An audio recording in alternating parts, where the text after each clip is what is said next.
سوال یہ پیدا ہوتا ہے کہ اگر الیکشن پاکستان میں کبھی بھی فیئر ہوئے ہیں کسی حد تک یا 70 کا کہا جاتا ہے فیئر الیکشن ہوا اگر جو اس کے نتائج امپلیمنٹ نہیں ہوئے تو وہ ہمیشہ فوج نے کرائے ہیں. اگر یہ نیا الیکشن شفاف الیکشن اگر ہوئے ہیں 2008 کا جو الیکشن ہے اگرچہ اس میں دھاندلی ہوئی لیکن فوج کا کوئی عمل دخل اس میں نہیں تھا. ٹھیک ہے ساری 2013 کا. اچھا تو اگر فوج کا کوئی عمل دخل نہیں ہوگا الیکشن میں، ویسے تو گلگت بلتستان میں انہوں نے پہلے اعلان کر دیا ہے، انہوں نے مطالبہ کیا ہے، انہوں نے کہا ہمارا کوئی عمل دخل نہیں ہوگا اور سب لوگ دیکھ لیں گے کہ وہاں کیا ہوگا. وہ کہتے ہیں کہ لا اینڈ آرڈر کے تو ہم ذمہ داری لیں گے انشاءاللہ، لا اینڈ آرڈر کو تو خراب ہونے نہیں دیں گے. ظاہر ہے پولنگ اسٹیشنوں کے باہر رہیں گے یا گشت وغیرہ کریں گے، یہ تفصیل تو انہوں نے نہیں دی ہے. مگر یہ تو کہتے ہیں کہ فوج ہونی نہیں چاہیے، اعلامیہ میں یہ کہا گیا. اچھا اگر بالکل نہیں ہوگی تو گلگت بلتستان ایک ایسا علاقہ ہے جہاں برسوں فسادات ہوتے رہے ہیں اور بڑی مشکل سے ان پہ قابو پایا گیا. ٹھیک. اب مثلاً انہوں نے کہا مولانا فضل الرحمان نے کہ فرقہ وارانہ فسادات جو ہیں وہ حکومت کی کمزوری کا نتیجہ ہے. حکومت کی کمزوری کا کیسے نتیجہ ہے؟ فرقہ پرستوں کی یعنی بے لگامی کا نتیجہ ہے. یہ بے لگام ویسے ان کے دور میں بھی ہوئے نا، نواز شریف صاحب کے دور میں ہوئے اور دہشت گردی اگر ہوئی تو اس کو کنٹرول کس نے کیا؟ آرمی نے کیا. اچھا اب ایک ان کا مطالبہ یہ ہے کہ ایف سی کا کنٹرول ختم کر دیا جائے. صاف الفاظ میں اس کے معنی یہ ہیں کہ انڈیا کے لیے راستہ کھل جائے. اس لیے کہ بیچاری لیویز دیکھیے 2002 میں پلان بنایا گیا کہ لیویز کو ختم کر کے سب لوگوں کو پولیس میں مرج کر دیا جائے. یعنی لیویز کو کوئی آدمی ختم نہیں کیے جائیں گے جو سرداروں کے ذریعے منتخب ہوتے ہیں. سرداروں کے ذریعے ان کی تنخواہیں دی جاتی ہیں وہی پورا اور وہ وہی، اور یہ ضروری نہیں ہے کہ وہ تنخواہیں پوری ان تک پہنچیں. ان کی ٹریننگ بھی نہیں ہوتی. جب ایک آدمی کی ٹریننگ ہی نہیں ہے، اس پہ 10 ارب روپے خرچ ہوئے. 2002 کے اسمبلی نے کہا کہ اس کو منصوبے کو ختم کر دیا جائے. کراچی میں امن کس نے قائم کیا؟ فوج نے. قبائلی علاقے میں امن کس نے قائم کیا؟ obviously فوج نے. اور پوری قبائلی پٹی میں وزیرستان میں خاص طور پر سب سے زیادہ خطرناک تھا، انہوں نے کیا 6 سے 7 ہزار فوجی جوان اور افسر شہید ہوئے. لگ بھگ 1,000 افسر اور 6,000 جوان شہید ہوئے.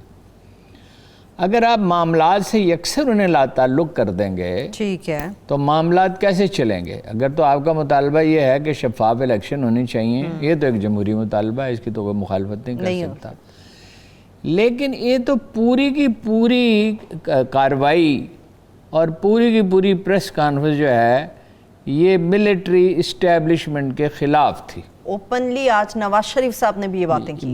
نواز شریف صاحب پہ تو ایسا لگتا ہے کہ اپنے آپ پہ ان کا کنٹرول ہی ختم ہو گیا ہے. یعنی بنیادی مطالبہ جو ہے ہم کہیں گے درست ہے، الیکشن ہمیشہ شفاف ہونے چاہیے، سول ادارے مضبوط ہونے چاہیے. لیکن سول ادارے اگر مضبوط نہیں ہوئے تو اس کی ذمہ دار صرف اسٹیبلشمنٹ نہیں ہے، آپ لوگوں کا سیاسی پارٹیوں میں جمہوریت کہاں ہے؟ سیاسی پارٹیوں میں جمہوریت کہاں ہے؟ ایک منٹ میں اس کو let me explain it. Bhutto صاحب، بیگم نصرت بھٹو، بے نظیر بھٹو، آصف علی زرداری، بلاول کے بعد اگلی نسل ہوگی. ٹھیک ہے.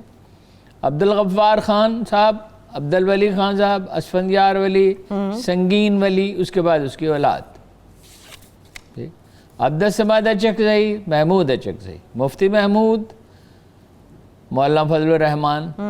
سیاسی پارٹیوں میں الیکشن ہوتے ہی نہیں ہیں.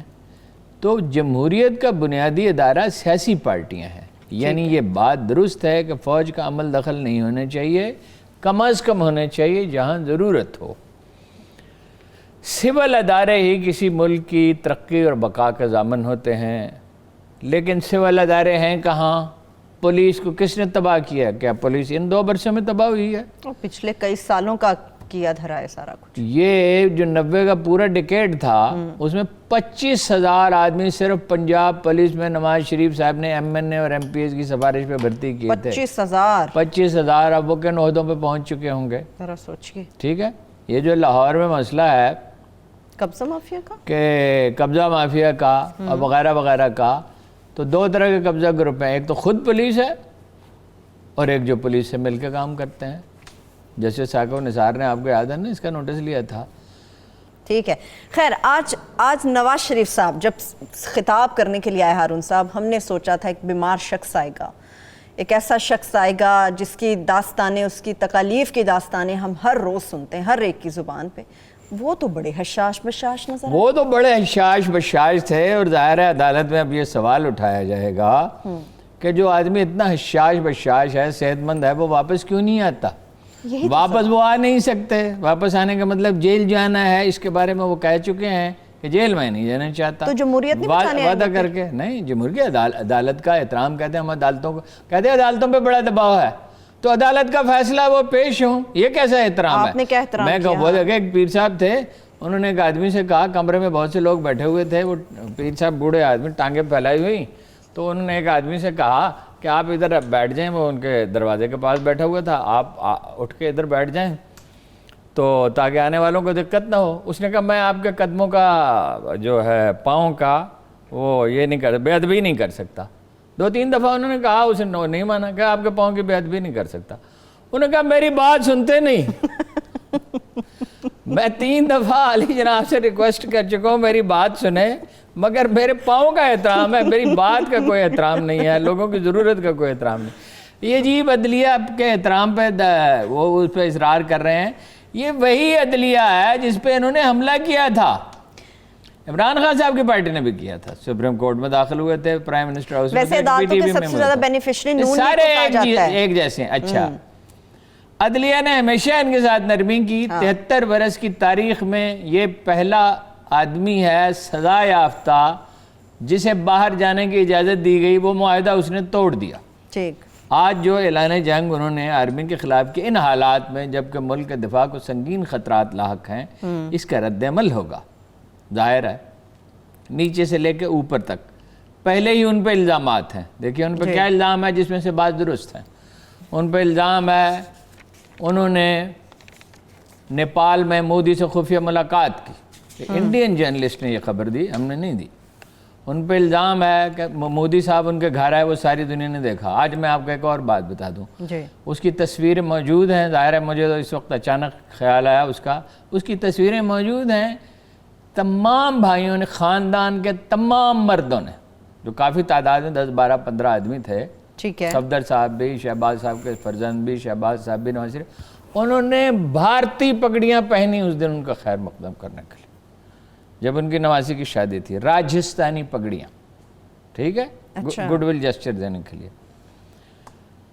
اس سے انہیں وہ جو اسٹیل کنگ ہے اس کے گھر اپنے صاحبزادے کو لے کے گئے. اس کو بتایا نہیں، اپنا ایمبیسی کو جو بتانا ضروری ہوتا ہے اطلاع دینا. مظفر آباد کے جلسے میں اس الیکشن سے، جو پچھلا الیکشن تھا اس سے پچھلے الیکشن میں، انہوں نے کہا کہ اتنے مظالم انڈین آرمی نے نہیں کیے ہیں.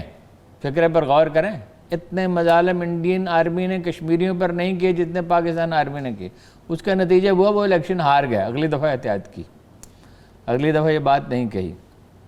انہوں نے کہا کابل سے آگے تک ریلوے لائن بچھائی جائے اور انڈیا تک جو ہے وہ کوئلہ لے جانے، کوئلے کی کانیں ہیں، وہ کوئلہ لے جانے کی اجازت دی جائے، جو ظاہر ہے ان کی اسٹینڈرڈ تھی. ان کے اپنی فیکٹری میں، وہاں سے انجینئر آئے، سارے لوگ جانتے ہیں، رمضان شوگر مل میں، اور ان پر کسی طرح کی پابندی نہیں تھی. ہمارا ہائی کمشنر کہہ چکا ہے باسط صاحب کہ سلمان انہیں فون کرتے تھے اور کہتے تھے کہ فلاں فلاں کو ویزا جاری کر دو. میں کہتا تھا کہ بھائی پروسیس سے آئیں، اس میں کیا حرج ہے. کہتے بعض اوقات میں کر بھی دیتا تھا. اور انہوں نے کہا باسط صاحب نے کہ یہ دلی آئے، ہمارا ہر وزیر اعظم حریت کانفرنس کے لیڈروں سے ملتا تھا، یہ نہیں ملے. بالکل. لاہور میں انہوں نے کہا انڈین شہریوں کی موجودگی میں ہمارا آپ کا خدا ایک ہے، ہمارا آپ کا کلچر ایک ہے.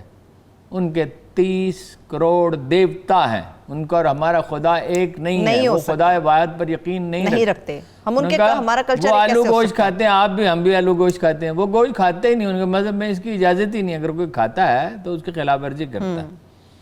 اور وہاں انڈین مسلمانوں کے ساتھ کشمیریوں کے ساتھ جو کچھ بیت رہی ہے اس پہ کچھ بتانے کی وضاحت کرنے کی ضرورت نہیں ہے.